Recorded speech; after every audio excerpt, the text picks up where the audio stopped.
زرشکی بیمار رو آوردم.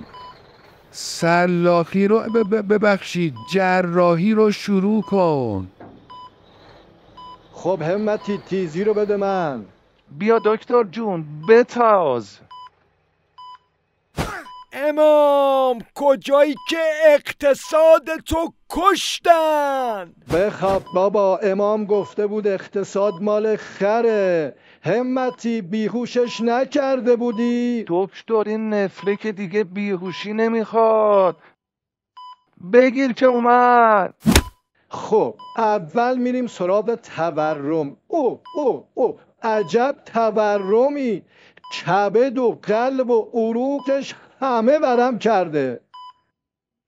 بگیر، این مال گرون کردن نونه. بیا اصل و عشرش هم کور کردم، این مال گرون کردن شیره. اون که چیو بده من. دکتر اینا کیان؟ اعضای جدید کابینن؟ نه بابا، کابینه چیه؟ این دخترمه، اون دامادمه، اونم پسرمه. گفته بودم راه رئیسی رو ادامه میدم. بیا دخترم، بیا بابا جان، بیا سهمتو بگیر.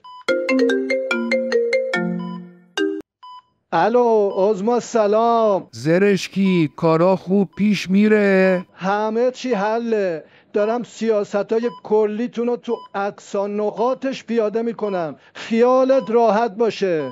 جزایر لانگرهانس رو چیکار کردی؟ اون چون اوقاف بود دادم با حاج آقا صدیقی.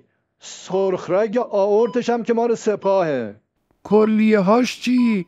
اونا که معلومه، اونا مال ستاد اجرایی فرمان امامه. آورین طیب الله کل جراحیات کن، بقیهش رو بفرست بیاد بیت. رو چشم، الان یه حرکت توپل میزنم، بقیه جارشو یه راست میفرستم بیت از سایه. دکتر این چی بود؟ او به جای حساس رسیدیم. این بنزین بود. آخه با کدوم منطق، با کدوم عقل سلیم باید بنزین رو اینقدر بفروشیم؟ بگیر که اومد.